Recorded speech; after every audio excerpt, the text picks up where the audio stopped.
ಯೋಗಿ ಆದಿತ್ಯನಾಥ್ ಅಲ್ಲಿ ಬುಲ್ಡೇಜರ್ ಹಾಕಿದಾಗ ಅಲ್ಲಿ ಬುಲ್ಡೇಜರ್ ಅಂತೀರಿ, ಇಲ್ಲಿ ನೀವು ಬುಲ್ಡೇಜರ್ ಮಾಡಿದ್ರಲ್ಲ, ಇದಕ್ ನೀವೇನ್ ಹೇಳ್ತೀರಿ?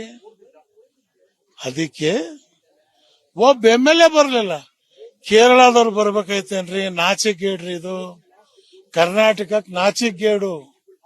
ಇಲ್ಲಿರೋ ಕೃಷ್ಣ ಬೈರೇಗೌಡ 2 ವರ್ಷದಿಂದ ಈ ಸಾಬ್ರು ಓಟ್ ತಗೊಂಡು ನೀನು ಹೋಗಿ ಮನೇಲಿ ಕೂತಿದ್ಯಲ್ಲ, 4 ಸಾರಿ MLA ಆಗಿದೆಯಲ್ಲ, ಈ ಬಡವರು ಓಟ್ ತಗೊಂಡು.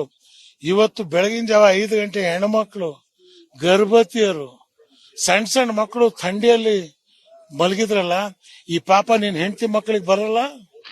ನಿಮ್ಮ ಯಾರ್ಯಾರು ಸರ್ಕಾರದಲ್ಲಿ ಇದನ್ನ ಮಾಡಿಸಿದವರು ಅವ್ರ ಮನೆ ಸರ್ವನಾಶ ಆಗತ್ತೆ. ಈಗ ಸರ್ಕಾರದವರು ಹೇಳ್ತಾ ಇರುವಂತದ್ದು ಕೇರಳದವ್ರು ಬರ್ತಾ ಇರೋದು ಇಲ್ಲಿ ಪಾಲಿಟಿಕ್ಸ್ ಮಾಡೋದಕ್ಕೋಸ್ಕರ, ಮುಸ್ಲಿಮರನ್ನ ಓಲೈಕೆ ಮಾಡೋದಕ್ಕೋಸ್ಕರ. ನೀವೇನ್ ಮಾಡ್ತಾ ಇದ್ದೀರಿ ನನ್ನ ಮಕ್ಕಳ? ನೀವೇನ್ ಮಾಡ್ತಾ ಇದ್ದೀರಿ? ನಮ್ಮನ್ನ ನೀವು ಲವ್ ಮಾಡಿಲ್ವಾ? 5 ವರ್ಷಕ್ಕೊಂದ್ಸಲ ಬಂದು ಐ ಲವ್ ಯು ಓಟ್ ಹಾಕಿಸ್ಕೊಳ್ಳೋದು, ಮತ್ ನನ್ನ ಮಕ್ಕಳ ನನ್ನ ಮನೆ ಹೊಡಿಯಕ್ ಹೋಗೋದು. ನೀನ್ ಮಾಡ್ಲಿಲ್ಲ, ಇನ್ನೊಬ್ಬ ರಾಜ್ಯದಲ್ಲಿ ಬಂದು ಲವ್ ಮಾಡಕ್ ಬಂದ, ನಿನ್ಗೆ ಯಾಕೆ ಹೊಟ್ಟೆ ಕಿಚ್ಚು? ಅವ್ರು ಓಟ್ ಮಾಡಕ್ ಬಂದವರೋ ಪಾಲಿಟಿಕ್ಸ್ ಬಂದರೋ ಇಲ್ಲೋ, ನೀ ಬಂದೇನಲ್ಲ, ಇಲ್ಲಿ ಇದೆಯಲ್ಲ ರಾಜ್ಯದಲ್ಲಿ, ನೀವ್ಯಾರಾದ್ರೂ ಒಬ್ರು ಬಂದ್ರ? ಸೊ ಅದಕ್ಕೆ ನನಗಿರೋ ನೋವು ಒಂದೇ ಒಂದು, ಬಿಜೆಪಿಯವ್ರು ಇವರಿಬ್ರು ಅಡ್ಜಸ್ಟ್ ಆಗ್ಬಿಟ್ಟವ್ರು, ಇವರು ಮಾತಾಡ್ತಾ ಇಲ್ಲ ಏನುವ. ನೀನು ಅತ್ತಗ್ ಮಾಡು, ನಾನು ಹೊಡೆದಾಗ ಮಾಡ್ತೀನಿ. ಅದಕ್ಕೆ 3ನೇ ಶಕ್ತಿ ತಲೆ ಎತ್ತುತ್ತಾ ಇದೆ.